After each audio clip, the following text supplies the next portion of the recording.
पेट दिखाई नहीं दे रहा है, चेहरा जला हुआ है, कंधा क्षत विक्षत है, हाथ टूटे हुए हैं। ऐसे टुकड़ों टुकड़ों में बची हुई लाश जब आपके घर आती है तो आपको कैसा लगेगा? आप लोगों के बारे में जो आपके पिताजी आने वाले थे आपके साथ रहने के लिए, वो कौन था जिसने आपके पिताजी की ये हालत कर दी? क्या इसी दिन को देखने के लिए? लेकिन हमारे देश में ऐसे गद्दारों की कभी कमी नहीं रही जो रिश्वत लेकर के, पैसे लेकर के किसी न किसी लोभ में पीठ में छुरा भोंकते हैं और ऐसे हजारों लाखों लोगों को मरवा देते हैं। इस देश पर अपनी जान देने वाला, चाहे वो भगत सिंह हो, तात्या टोपे हो, रानी लक्ष्मीबाई हो या कोई भी महापुरुष हो, उन शहीदों को कुछ पैसों के लालच में लोगों ने किसी न किसी धोखे से जो है घेर करके पकड़वाया, मरवाया। और जितने भी लोग, कौन ऐसा देश पर जीने वाला हुआ जिसके साथ धोखा नहीं हुआ, चाहे वो महाराणा प्रताप ही क्यों ना हो। तो ये पुलवामा अटैक में जो अभी 40 जवानों की तस्वीर लगाई जा रही है, ये भी इसी तरह धोखे के शिकार हुए थे। आप सब बच्चों को यहां बैठा करके ये बताने की जरूरत क्या है? आपको ये बात समझ में आना चाहिए कि आप जब बड़े हो जाएं तो एक बात हमेशा ध्यान में रखें कि हमारे देश के किसी भी नागरिक के साथ, जवान तो है ही, इस तरह का धोखा करने वाला इस देश की धरती पर रह नहीं पाएगा। वो काम आपको करना है। अगर हम सब लोग केवल अपनी रोजी रोटी कमाने में और उसी चक्कर में चलते रहे तो कोई भी कभी भी हमें धोखे से ऐसे ही मार सकता है।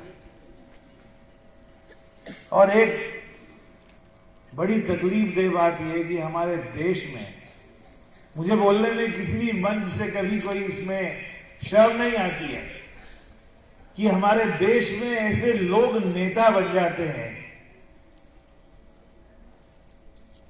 जो इस तरह की घटनाएं जो होती है उसके लिए जिम्मेदार होते हैं। क्योंकि उन नेताओं ने अपनी जिंदगी में कभी कोई तकलीफ देखी ही नहीं। शहीद क्या होता है, देश की सेवा क्या होती है, देश की सीमा पर निगरानी करना क्या होता है, गरीबी क्या होती है, आम जनता की तकलीफ क्या होती है, उसको समझने वाले लोग हमारे देश को चलाते हैं। ऐसे लोग बहुत कम। अगर कहीं ऐसा नियम बन जाए कि जिसके चुनाव में वही लड़ सकता है जिसने कभी देश की सेवा की हो, जिसने गरीबी देखी हो, जिसने सीमा पर जंग लड़ते हुए देखा है, तो एक अलग बात है। हमारे इस दुनिया में ऐसे बहुत सारे देश हैं जहां ये बताया जाता है कि जो सैनिक होता है अगर वो राजनीति में आना चाहे रिटायरमेंट के बाद तो उसका बड़ा स्वागत होता है, क्योंकि वो जानता है तकलीफ क्या होती है। जो लोग काले पानी की सजा पाकर देश के आजादी की लड़ाई लड़कर शहीद हो गए, भगत सिंह, सुखदेव, राजगुरु जैसों को फांसी लगा दी गई, सुभाष चंद्र बोस जैसे, सचिंद्रनाथ सान्याल जैसे, बाघा जतीन जैसे, सुहासिनी देवी जैसे, सुहासिनी गांगुली जैसे, अरविंदो घोष जैसे, ऐसे बहुत सारे इस देश के महान पुरुष हुए हैं, देशभक्त हुए हैं, जो अगर इस देश की राजनीति में होते और इस देश की बागडोर संभालते तो इस देश का नक्शा ही कुछ और होता है। लेकिन क्या करें, भ्रष्टाचार आज भी हमारे देश के बहुत सारे मामलों में, अंगों में कैंसर की तरह फैला हुआ। नहीं तो कैसे कोई हिम्मत करता कि होटल ताज में 175 लोगों को मौत के घाट उतारने वाला व्यक्ति पाकिस्तान से आता है, समुद्र पार करके आता है, जहां हम एक सीट बेल्ट नहीं लगाते, जहां हम ये हेलमेट नहीं पहनते, वहां 17 जगह रोक लिए जाते। लेकिन जो अपनी पीठ पर देश को आग लगाने के लिए RDX लेकर आता है, बंदूकें, मशीन गन लेके आता है, उनकी पूरी टोली की टोली कैसे देश में घुस जाती है जब तक। और ये जो गद्दारी करते हैं केवल पैसे के लिए करते हैं। हर जगह रिश्वतखोरी, भ्रष्टाचार देश में व्याप्त है।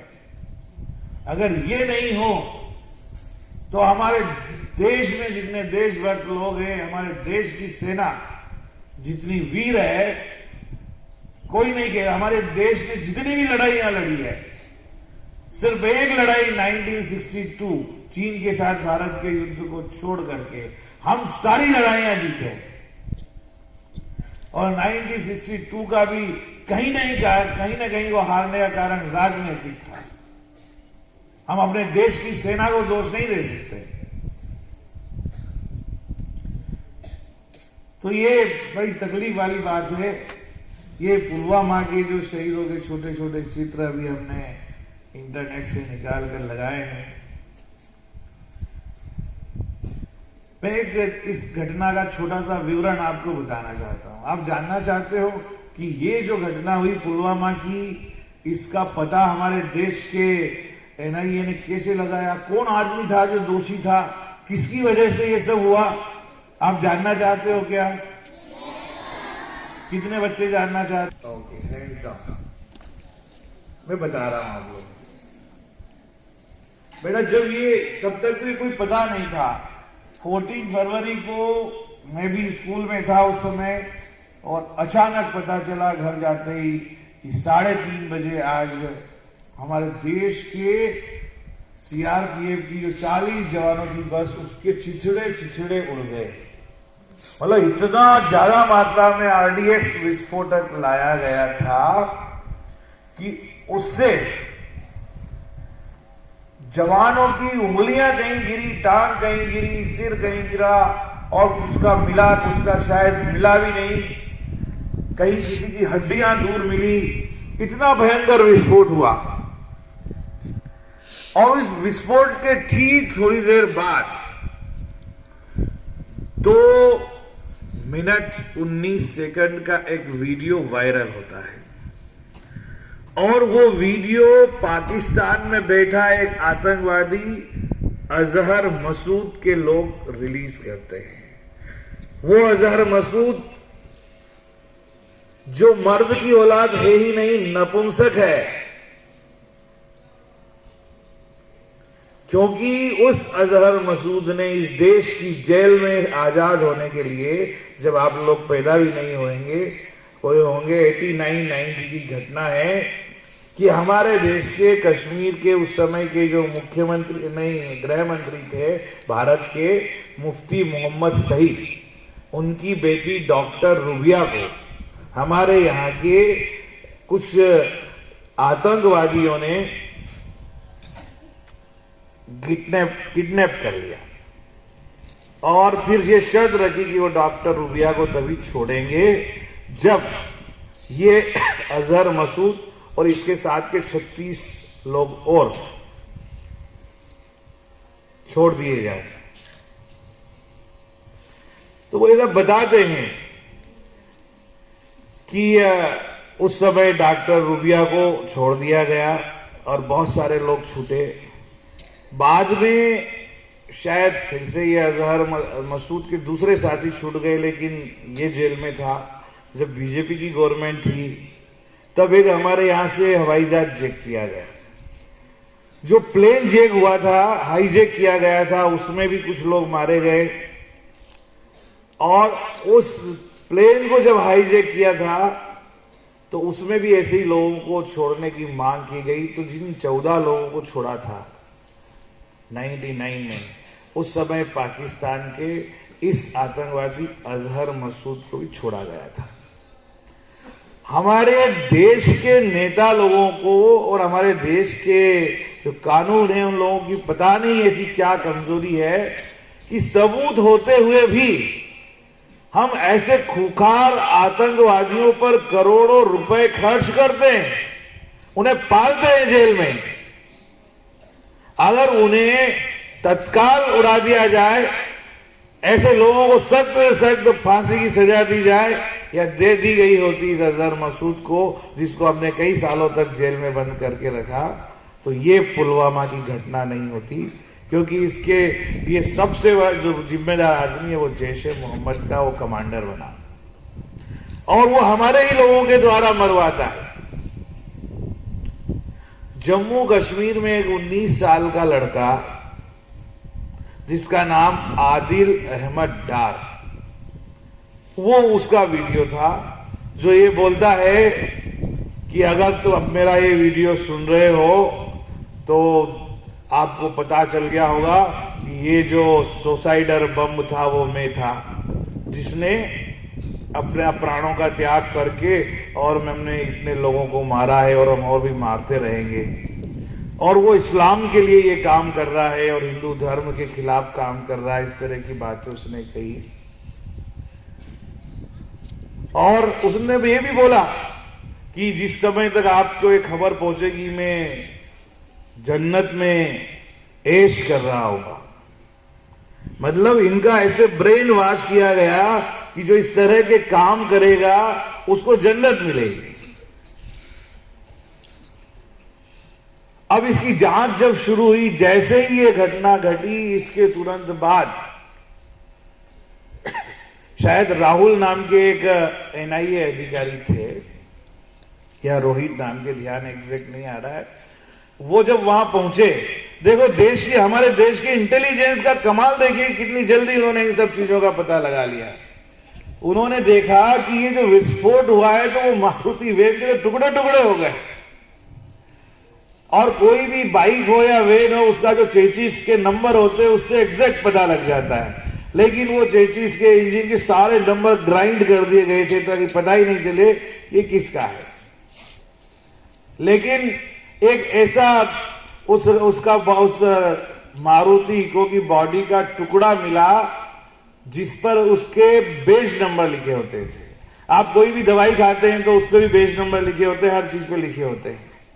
तो जब वो बेज नंबर लिखे थे, उस बेज नंबर की गाड़ी कब बनी थी, कब बेची गई, मारुति के कंपनी के लोगों को दिया गया, तो उन्होंने बताया कि ये इस तरह की, इस बेच की केवल 4 गाड़ियां थी जो जम्मू कश्मीर में बेची गई थी।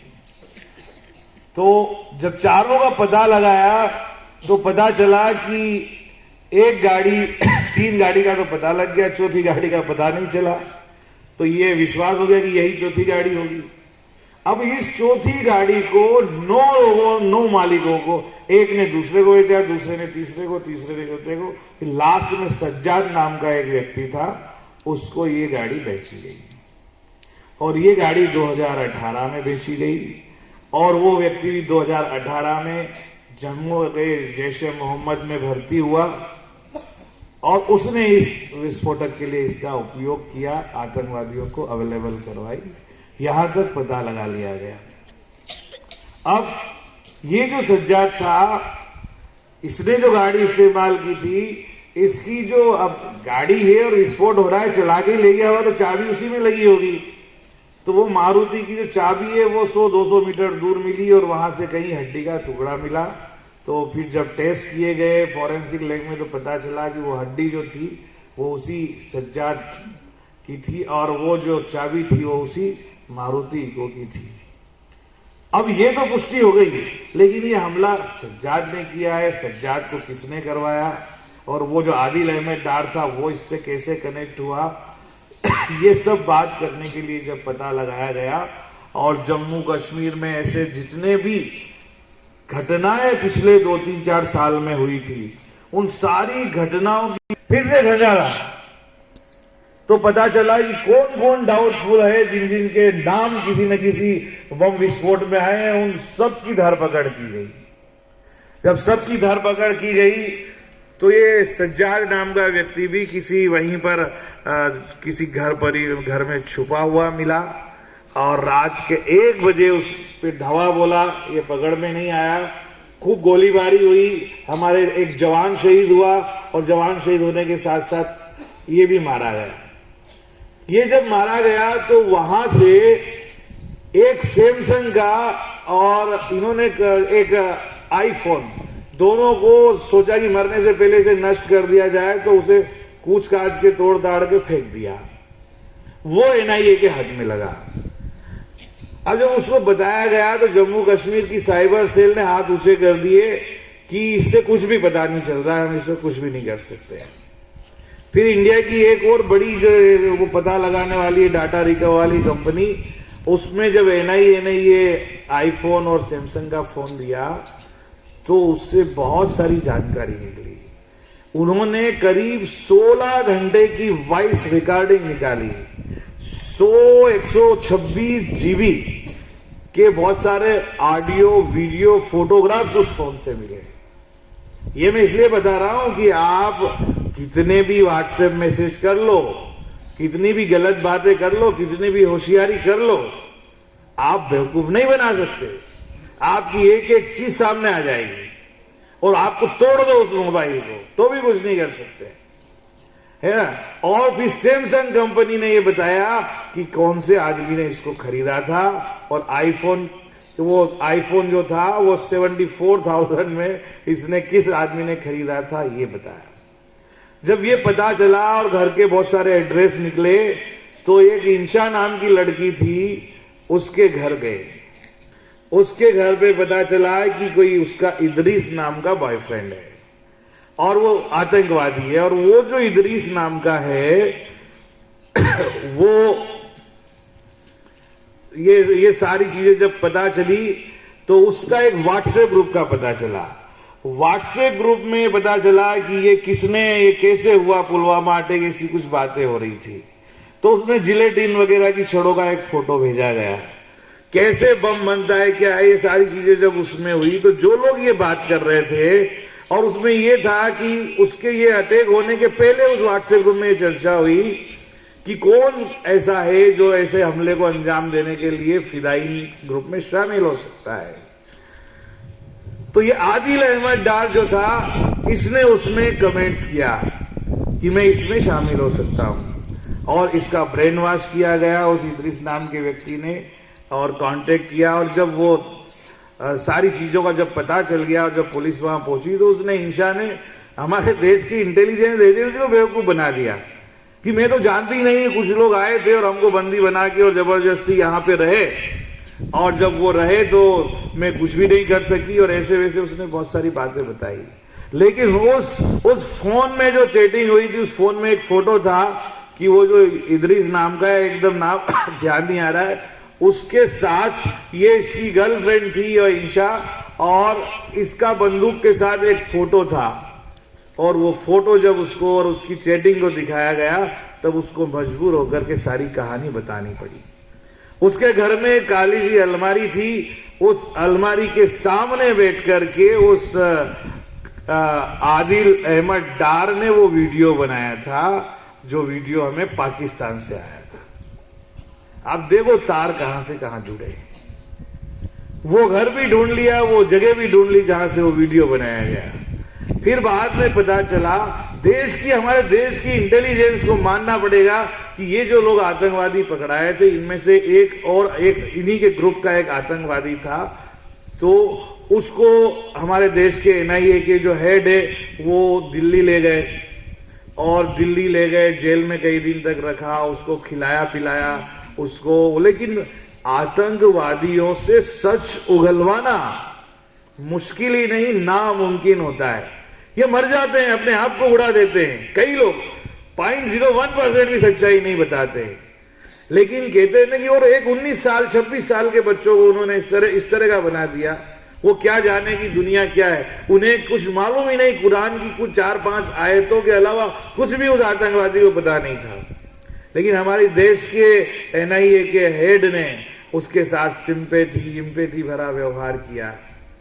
आखिर इंसान ही होता है ना। उन्होंने उसको तोड़ने के लिए कई दिनों तक संभाले रखा, फिर उसको अच्छा सा खाना खिलाया, उसकी पसंद की खाना पीना चाय सब उसको करते थे। उसको लग रहा था कि हम, और ये बताया कि तुम जो जिस रास्ते पे चल रहे हो वो रास्ता ना खुदा वाला है ना इंसानियत वाला है, और न तुमको इस रास्ते पे चल के जन्नत मिलने वाली है।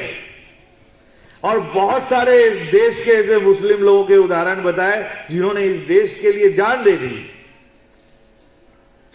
बोला है कि तुमको चलना है तो इस रास्ते पे चलो, इन आतंकवादियों के रास्ते पे क्यों जा रहे हो।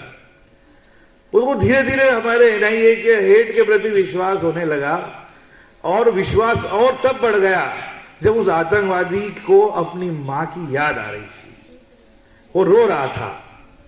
तो हमारे देश के उस अधिकारी ने रात के 12 बजे के करीब उसको अपनी मां से बात करवाई, उसके घर की एक एक खबर दी, तो उसका विश्वास बढ़ा। और एक दिन वो खुद बोला कि मैं आपको कुछ बताना चाहता हूं, और उसने हमारे देश की एनआईए को फिर बताया कि ये जो इंशा का जो फ्रेंड है ये इदरीस वगैरह नहीं, इसका एक्चुअल नाम उमर फारूक है, और जो पाकिस्तान में जैश ए मोहम्मद का हेड है अजहर मसूद, ये उसका भतीजा है। और इसके पहले एक आतंकवादी घटना हुई थी जिसमें 2 और आतंकवादियों का एनकाउंटर किया गया था। वो एनकाउंटर में मरने वाले जो 2 लोग थे आतंकवादी, वो भी अजहर मसूद के भतीजे थे, उसके भाई के लड़के थे। और अजहर मसूद ने मैसेज भेजा था कि चाहे कुछ भी हो मेरे भतीजों और भाइयों का इनका बदला लेना चाहिए, और उसकी ऑडियो वीडियो रिकॉर्डिंग बताई उसने, और ये सारी चीजें उस फोन में भी मिली।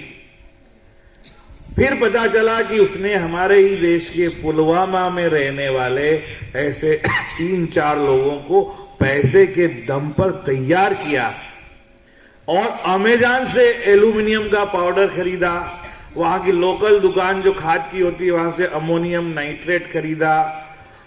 RDX, ये जो जैश-ए मोहम्मद के 4 आतंकवादी भर्ती हुए थे, अपनी पीठ पर लाद कर 25-25 किलो करके 200 kg RDX पाकिस्तान से लेकर के आए थे।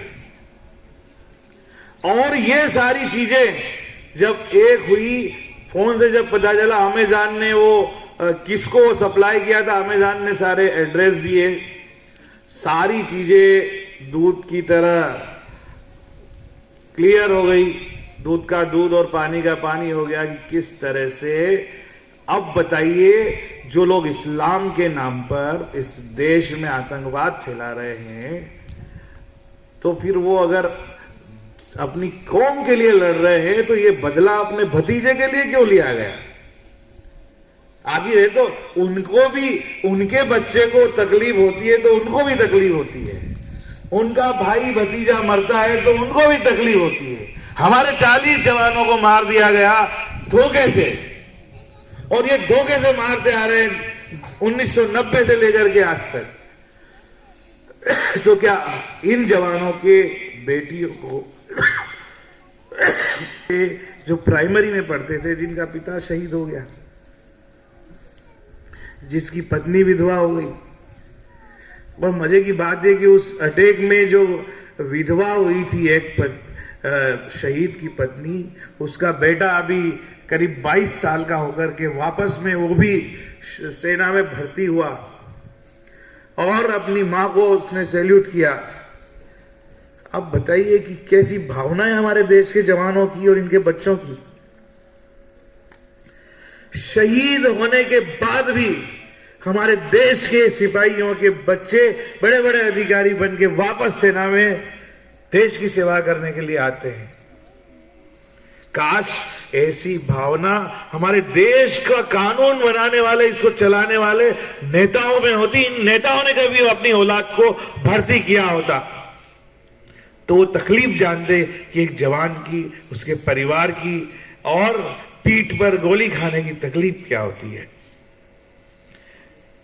कोई नेता अपने परिवार सहित जाए, रहे कारगिल के उस -10 डिग्री वाले उस एरिया में, उन ग्लेशियर के बीच में रहे। अरे ऐसे ही जाकर के एक बार उनके साथ रहकर देख ले, वो जो खाना खा रहे हैं वो खाकर देख ले। एयर कंडीशन घरों से निकलते नहीं है।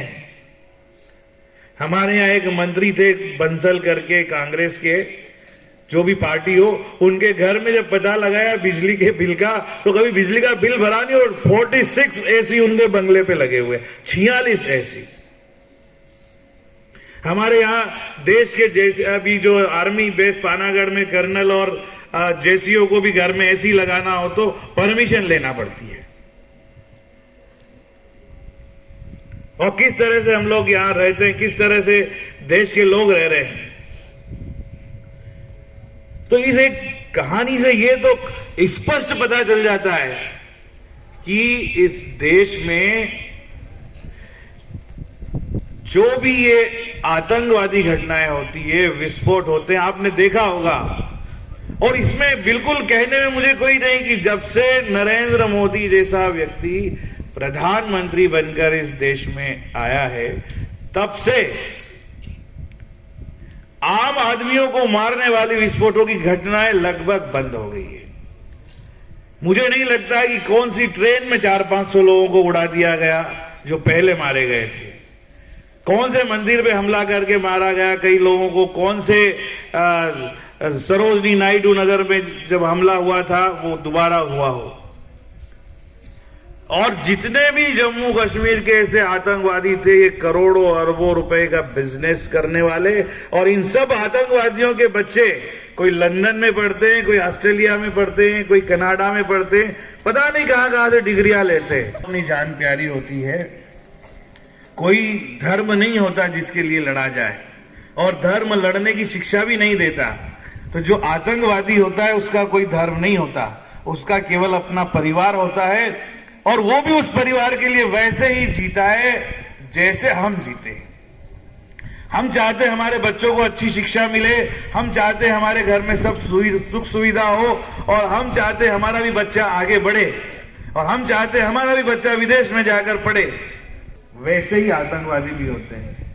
अंतर केवल इतना होता है कि हम पसीना बहाकर, मेहनत करके, ऑटो चला करके, ठेला चला करके, नौकरियां करके अपने बच्चों के लिए वो साधन जुटाते हैं। हम शॉर्टकट नहीं अपनाते। और ये आतंकवादी जो होते हैं अपने परिवार को सब कुछ देने के लिए शॉर्टकट अपनाते हैं, और वो शॉर्टकट होता है उनकी फौज में, आतंकवादियों की फौज में भर्ती हो जाना, और खूब पैसे बिना मेहनत किए रख। जब पत्थर मारने से ही 500 रुपए और 1000 रुपए का नोट मिल जाता है, तो फिर पत्थर तोड़कर बिल्डिंग बनाने का काम कौन करेगा। अंतर केवल इतना है। और जो शॉर्टकट अपनाता है वो देश का दुश्मन होता है। मैं तो कहता हूं कि आतंकवादी और भ्रष्टाचारी में कोई अंतर नहीं है, क्योंकि जो भी रिश्वत लेता है, गलत तरीके से पैसे कमाता है अपनी जिंदगी में, कोई भी साधन अगर वो बेईमानी से गलत तरीके से उपलब्ध करवाता है या करता है, तो वो भी उसी आतंकवादी की दृष्टि से देखा जाना चाहिए। क्योंकि पता नहीं, एक इंजीनियर जब रिश्वत लेता है और उसकी बनाई हुई पुल में घटिया माल का इस्तेमाल होता है, तो पता नहीं कितने लोगों की जानें पुल के ढहने पे जाती है। ऐसे कितने ही उदाहरण हैं। एक इंजीनियर और एक ठेकेदार अगर मिलावट करके किसी की बिल्डिंग बना देता है, तो पता नहीं जब वो गिरती है तो कितनी जानें उसमें चली जाती जिनका कोई दोष नहीं था। तो हमेशा जो गलत काम होते हैं उससे निर्दोषों की हत्या होती है और निर्दोष मारे जाते हैं। मुझे लगता है कि काफी मैंने बता दिया। आपको समझ में आ गया बेटा ये क्या मामला था? करके 6 लाइन करके मैं ये बात समाप्त करूंगा कि जब तक तन में प्राण रहेगी सांस न मैं रुक पाऊंगा, मैं माटी का बेटा माटी के ही गीत सुनाऊंगा। देश धरा के लिए जिए, देश धरा के लिए जिए, जो देश धरा के लिए मरे, कोड़े खाए फांसी पाई पर दुश्मन से नहीं डरे। काले पानी की सजा जिन्होंने पुरस्कार में थी पाई, देशभक्ति के बदले दुल्हन मौत जिन्हें वरने आई।